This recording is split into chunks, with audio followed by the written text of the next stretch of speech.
चाहते हैं तो हमें सबसे पहले ये ज़रूरी हो जाता है कि अंतर्राष्ट्रीय नेताओं का व्यवहार किस प्रकार का है, हम सबसे पहले उसको भी एनालाइज करें। कापलान के द्वारा भी हमने जो अभी सिस्टम्स अप्रोच देखी, जिसमें हमने ये 4 अवधारणाएं देखी हैं, शक्ति संतुलन अवधारणा, साम्यावस्था की अवधारणा, द्विध्रुवीय अवधारणा और विश्वव्यापी अवधारणा या सर्वव्यापकता की अवधारणा। ठीक इसी प्रकार से कापलान का जो सिस्टम अप्रोच है, कापलान के द्वारा अपने सिस्टम्स अप्रोच में 6 प्रकार की सिस्टम्स की व्यवस्था की गई है, 6 प्रकार की व्यवस्था की परिकल्पना की गई है, जिसको हम इस प्रकार से देख सकते हैं।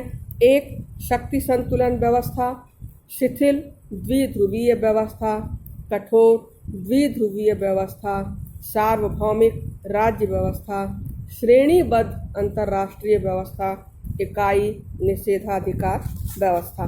कापलान ने जो प्रथम शक्ति संतुलन व्यवस्था की बात करी है, जहाँ पर वो राष्ट्रीय राज्य व्यवस्था के साथ ही साथ तात्कालिक आवश्यकताओं के अनुसार शक्ति संतुलन की अवधारणा की परिकल्पना कर रहा है।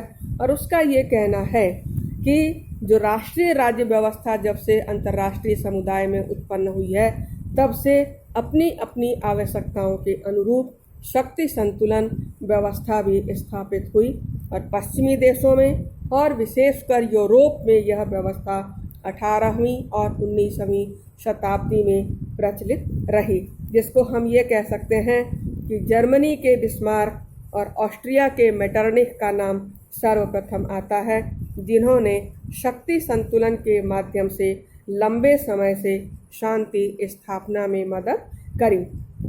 कापलान के अनुसार इस व्यवस्था में काम करने वाले जो राज्य हैं वो अंतर्राष्ट्रीय राज्य होते हैं और एक उपश्रेणी के रूप में ये राष्ट्रीय राज्य भी होते हैं।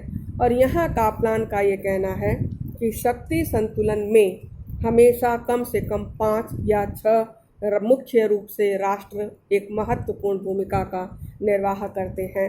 जैसे प्रथम महायुद्ध से पूर्व हम England, France, Germany, Austria, Italy, संयुक्त राज्य अमेरिका को प्रधान राज्यों के रूप में ले रहे हैं। तो कापलान का ये कहना है कि शक्ति संतुलन की ये जो व्यवस्था है, जो ये क्रियाशीलता है, ये 6 तत्वों से निर्धारित होती है, 6 तत्वों से संचालित होती है, जिसमें पहला है कि प्रत्येक मुख्य राष्ट्र मीन्स जो मुख्य एसेंशियल एक्टर्स हैं वो डिप्लोमेसी के माध्यम से, राजनय के माध्यम से, वार्ता के माध्यम से अपनी क्षमताओं में वृद्धि करते हैं, युद्ध के माध्यम से नहीं। मीन्स राज्यों के द्वारा अपनी शक्ति को बढ़ाने का जो कार्य है वो राजनय के माध्यम से किया जाता है, वॉर के माध्यम से, हॉस्टिलिटी के माध्यम से नहीं। दूसरा है प्रत्येक राष्ट्रीय राज्य का जो प्रमुख कर्तव्य है वह है अपने हितों की सुरक्षा करना, और जब तक राज्यों की क्षमता का विकास नहीं होगा, उनकी शक्ति का विकास नहीं होगा या वो शक्तिशाली नहीं होंगे, तब तक उनके हितों की सुरक्षा संभव नहीं है।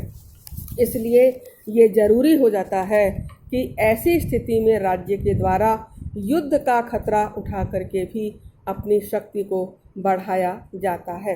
तीसरा है जब कभी युद्ध की अवस्था हो जाती है तो युद्ध की अवस्था में राज्यों के द्वारा बजाय शत्रु राज्य का सर्वनाश करने के, शत्रु राज्य का विनाश करने के, युद्ध को रोकने की कोशिश की जाती है। चौथी जो बात कापलान के द्वारा कही जा रही है वो ये कि राष्ट्रों के किसी भी ऐसे गुट के निर्माण का विरोध करना जो व्यवस्था में प्रभुत्व या आधिपत्य की स्थिति ग्रहण कर ले। मीन्स यहाँ पर राष्ट्र शक्ति संतुलन बनाने की कोशिश करते हैं, जिसके अंतर्गत वो ये कोशिश करते हैं कि कोई भी राज्य इतना पावरफुल ना हो जाए कि वो शक्ति संतुलन को बिगाड़ दे या अन्य राज्यों के ऊपर अपने आधिपत्य को कायम करने की कोशिश करे। पांचवी बात जो कापलान के द्वारा कही जा रही है वो ये कि किसी भी शक्ति अथवा राष्ट्र को अथवा अन्य राज्यों को राष्ट्रोपरि सिद्धांत पर चलने से रोकना। मीन्स जो राज्य हैं वो ट्रांसनेशनल सिद्धांतों के ऊपर नहीं चल सकते हैं, क्योंकि फिर अगेन शक्ति संतुलन के बिगड़ने की संभावना रहती है। और आखिरी जो बात कापलान के द्वारा कही जा रही है वो ये कि किसी भी मुख्य पराजित राष्ट्रों को व्यवस्था में पुनः शामिल करना। कापलान का ये कहना है कि जब शक्ति संतुलन से जुड़े हुए इन नियमों का पालन नहीं किया जाता है तो शक्ति संतुलन की व्यवस्था भंग होने लगती है। 18वीं और 19वीं शताब्दी में इस व्यवस्था के द्वारा एक पूर्ण शक्ति संतुलन का कार्य किया गया और इसको एक मान्यता भी मिली।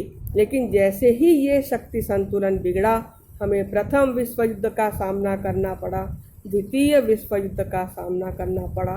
तो यहाँ कापलान का ये कहना है कि विभिन्न शक्तियों में जब भी कभी भारी असंतुलन पैदा होता है तो एक नई व्यवस्था का रूपांतरण होता है। अब वो शक्ति संतुलन के रूप में होएगी, इक्विलिब्रियम के रूप में होएगी, बाइपोलर के रूप में होएगी, यूनिपोलर के रूप में होगी, या वो एक वर्ल्ड ऑर्गेनाइजेशन के रूप में होगी। ये सब चीज़ें परिस्थितियों के ऊपर निर्भर करती हैं।